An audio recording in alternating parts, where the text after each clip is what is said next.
Arc-en-Ciel, chaque dimanche, actualité, culture, économie, société et animation festive. Avec Abdelatif Arc-en-Ciel, la chronique. Bonjour à toutes et bonjour à tous et bienvenue dans l'émission Arc-en-Ciel sur Radio Pluriel, une émission dédiée ce jour aux États-Unis et notamment à sa politique internationale et avec aussi quelques observations sur le plan national. Et comme ça a été annoncé, nous sommes heureux d'être en ligne avec Colonel Alain Corvez. Bonjour. Bonjour. Bonjour et bienvenue dans l'émission Arc-en-Ciel. Et Monsieur Alain Corvez est consultant international, ancien conseiller au ministère français de la Défense et de l'Intérieur, ancien conseiller du général commandant de la force des Nations Unies déployée au sud du Liban, la FINUL. Vous avez participé récemment, en qualité de guest speaker, à la conférence internationale sur les questions de défense et de sécurité en Asie de l'Ouest, Moyen et Proche-Orient, le 7 janvier 2019, à Téhéran. Pourriez-vous, en quelques points, nous présenter les conclusions de cette conférence? Écoutez, volontiers, je vais essayer d'être synthétique. Effectivement, j'ai participé à cette importante conférence internationale qui rassemblait énormément, d'abord les plus hautes autorités de sécurité et de défense iraniennes, plus de nombreuses délégations étrangères, et également un nombre de diplomates en poste à Téhéran, qui a abordé cette question importante de la défense et de la sécurité, la coopération en matière de défense et de sécurité. Je dois dire que c'était important à plusieurs égards, mais notamment parce que cette question de la défense et de la sécurité est primordiale pour tout le monde, et elle a rassemblé là des délégations qui représentaient l'immense majorité de la population globale, mondiale actuelle. Alors, l'ensemble des intervenants ont donné leur point de vue suivant, il y avait des délégations de Russie, de Chine, de Corée, d'Europe aussi.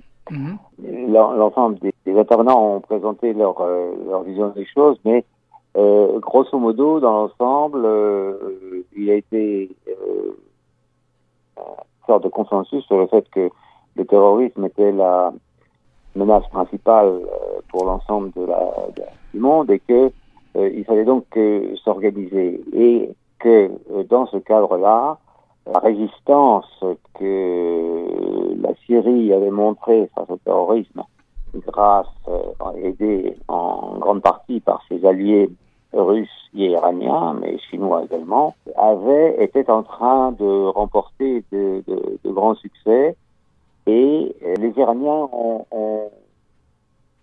matérialisé cela par le fait que c'était la victoire de la vérité et de la justice sur le mensonge. Parce que la thèse était, et elle a été répétée plusieurs fois, que l'Occident, d'une manière générale, avait des paroles de mensonge pour essayer de justifier sa stratégie de suprématie, et que cette thèse avait été détruite en Syrie, d'une manière générale, grâce à la résistance des Syriens, mais aidés par tous leurs alliés, et que c'était donc une victoire de la vérité et de la justice sur le mensonge. J'étais assez satisfait d'entendre cette thèse, parce que je crois qu'effectivement, on sait qu'il y a eu de nombreux mensonges qui ont été répandus pour justifier des frappes ou des actions militaires, et que mon Dieu, c'était une bonne chose que la vérité et la justice l'emportent. Vous avez parlé comme quoi la Syrie a tenu tête pour faire avancer la vérité, mais avec ses alliés. J'ai l'impression que c'est la première fois dans l'histoire des guerres jusqu'à maintenant, si on compare la guerre du Golfe, la première voire la deuxième, il n'y avait jamais eu élan de soutien, ce que vous l'appelez la vérité. Oui, c'est exact. Et la vérité qui tentait de s'affirmer, elle était détruite par un rouleau compresseur de mensonges qui possédait une force supérieure à l'époque. Et la victoire de la résistance à ces mensonges est un fait important parce qu'elle a montré que finalement le mensonge peut s'imposer par des forces très puissantes, mais que en définitive les peuples finissent, la vérité des peuples finit par l'emporter. Il y avait une caractéristique dans les discours des différentes parties prenantes, parce que bien sûr ça se passait à Téhéran, donc en Iran, mais la résistance du peuple palestinien a été beaucoup évoquée également, et l'ensemble des intervenants a fait remarquer, et moi également, que ça n'était pas une guerre des chiites contre des sunnites, donc au sein de l'islam, mais que c'était bien une guerre de la vérité contre le mensonge, parce que le soutien le plus fort à la lutte des Palestiniens, que ce soit à Gaza ou en Cisjordanie, le soutien le plus important, il vient d'une puissance chiite. Or, tout le monde sait que les Palestiniens de Palestine sont majoritairement sunnites. Donc, ça n'est pas une question de rivalité au sein de l'islam, c'était une question de vérité et de mensonge, et que ceux qui soutiennent les causes justes sont en train de finalement de l'emporter, et donc la vérité est l'emporter. Pourquoi ? Bien sûr parce que on a fait de nombreux commentaires sur le retrait des forces américaines à la fois de Syrie, mais également annoncé en Afghanistan et ailleurs. Oui, justement, il y a deux points qui sont assez importants à mes yeux. Vous avez évoqué la première, cette histoire de sunnites et de chiites qui étaient assez nombreux dans cette conférence. Donc, la question qui m'interpelle, c'est que l'Iran, c'est un pays, paraît-il, qui tient tête devant cet embargo américain qui date aussi et qui renforce sa présence politique, économique, mais aussi diplomatique avec les pays du BRICS, bien entendu, avec l'Organisation de coopération de Shanghai. Selon vous, quel message les Iraniens souhaitent transmettre aux États-Unis et au reste du monde?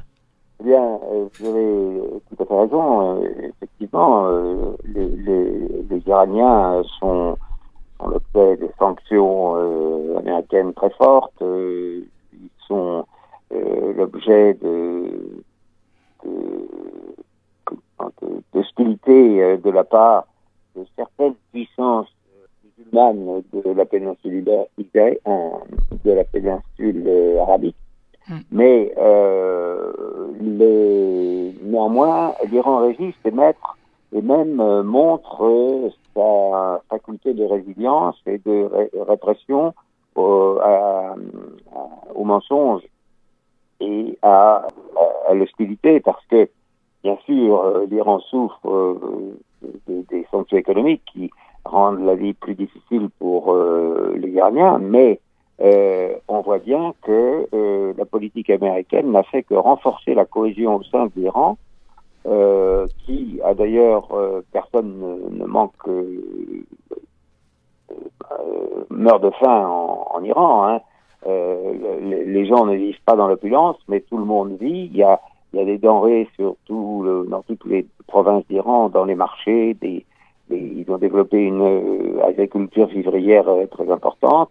Et donc, la politique américaine de pression sur l'Iran n'a fait que finalement renforcer la cohésion au sein de l'Iran et, je dirais, concrétiser encore plus les alliances très fortes que l'Iran a avec son environnement régional, d'une part, et également les grandes puissances que sont la Chine, la Russie, l'Inde et des pays africains. Donc il y a un échec de la stratégie américaine qui visait à renverser le régime. Et je suis même allé, puisque j'ai participé à de nombreuses émissions de télévision après la conférence, je suis même allé à faire un pronostic en disant que je pensais que le président Trump était un président très intelligent, car pendant sa campagne électorale, il avait montré qu'il avait des visions stratégiques qui étaient bonnes,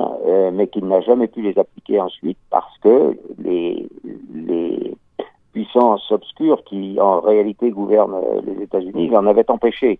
Mais que aujourd'hui, on sentait que la vérité l'emportant, se pourrait que le président Trump réalise que ses alliés de la péninsule, ses alliés du monde arabe n'étaient pas des gens crédibles ni responsables, et que il aurait peut-être intérêt, il aurait intérêt, et ce serait dans l'intérêt des États-Unis, qu'il cesse cette hostilité récurrente et permanente contre l'Iran, pour entamer un dialogue, car effectivement, l'inverse de ce qu'avaient voulu les États-Unis s'est produit. L'influence de l'Iran a grandi depuis les interventions américaines. L'influence de l'Iran s'est développée et s'est multipliée. L'intervention américaine militaire en Irak a développé l'influence des amis de l'Iran au sein de l'Irak. Il y a donc ce que redoutait l'Arabie saoudite depuis les origines, c'est la constitution d'un axe Téhéran, Bagdad, Damas, Beyrouth, est en train de se réaliser.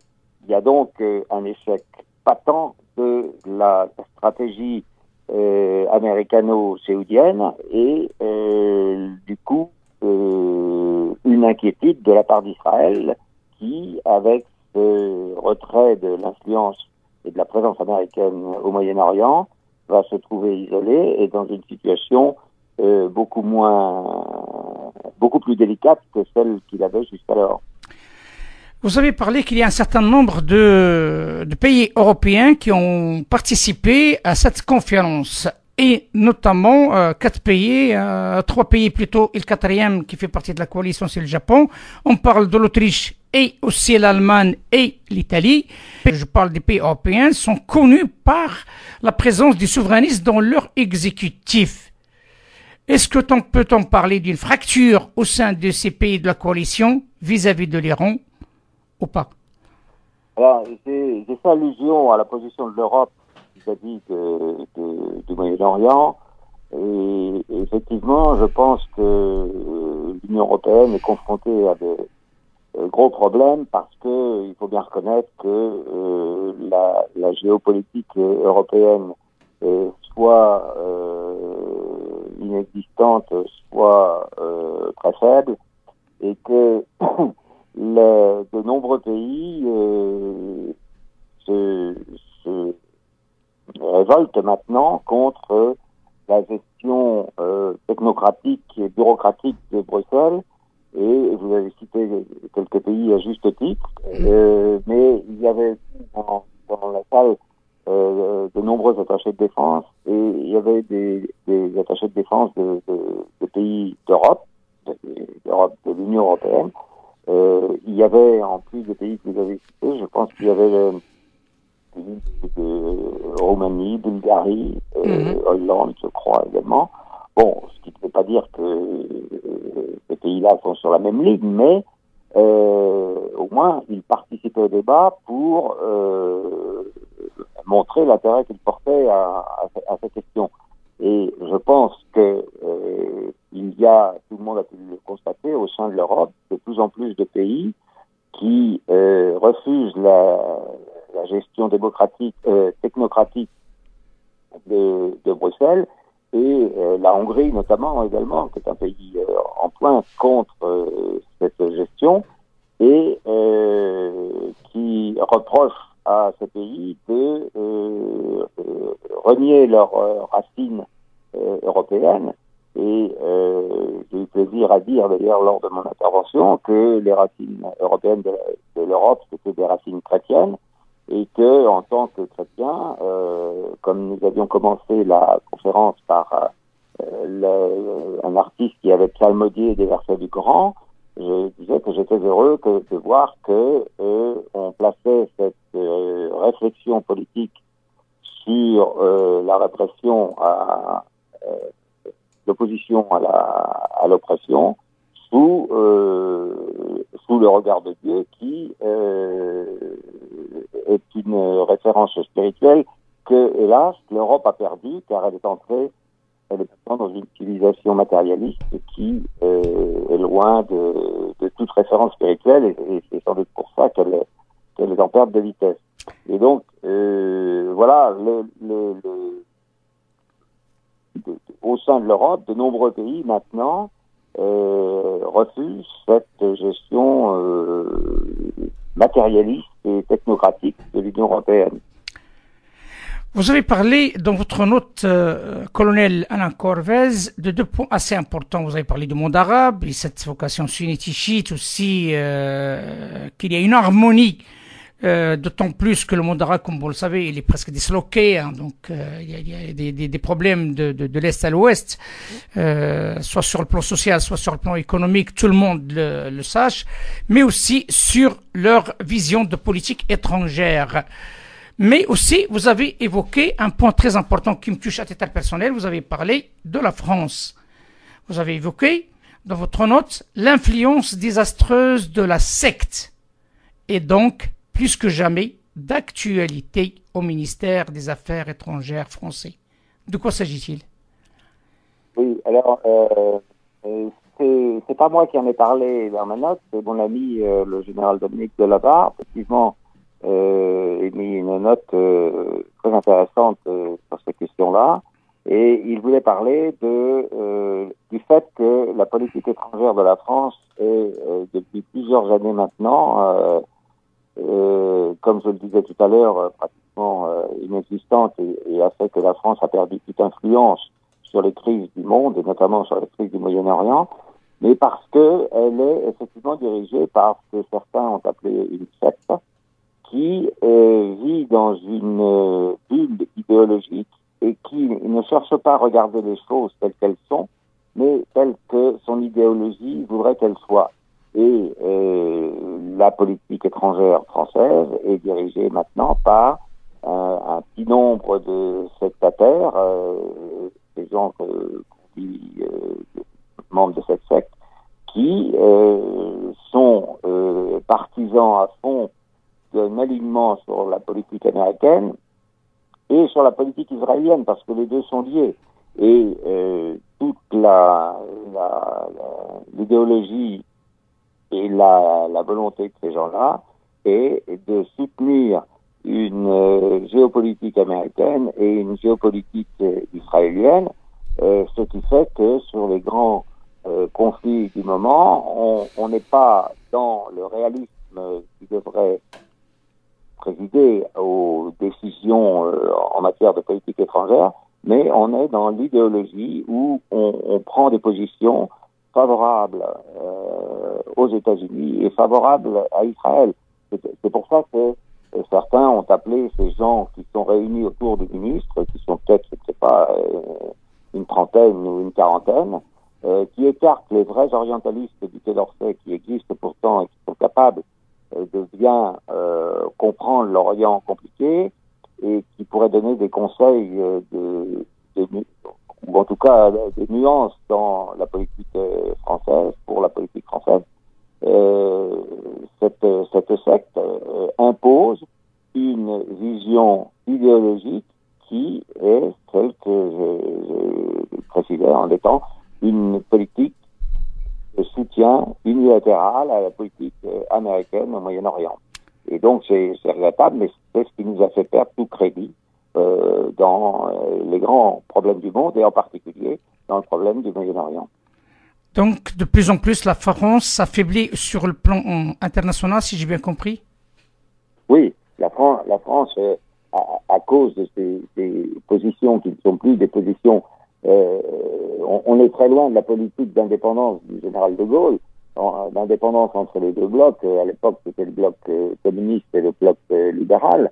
Mais là, on est encore bien plus loin de ça, puisque la politique française est depuis des années, et en raison de ces quelques oligarques qui dirigent, enfin oligarques, je veux dire une oligarchie, pas au sens financier, mais au sens des esprits, une élite qui, soi-disant élite, qui dirige le Quai d'Orsay et qui nous fait mener une politique qui n'est pas une politique d'indépendance, une politique souveraine, mais une politique d'alignement sur la stratégie américaine.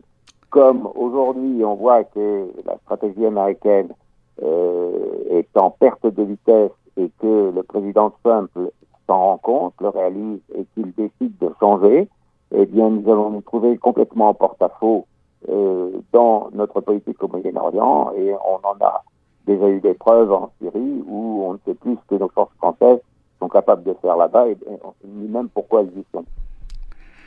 Colonel Alain Corvez, consultant international, ancien conseiller au ministère français de la Défense et de l'Intérieur, ancien conseiller du général commandant de la force des Nations Unies déployée au sud du Liban. Merci beaucoup pour cet éclairage fort intéressant. Je vous dis à très bientôt. À très bientôt. Au revoir. Au revoir, monsieur. Au revoir. Arc-en-ciel, chaque dimanche, actualité, culture, économie, société et animation festive. Avec Abdelatif Arc-en-ciel, la chronique.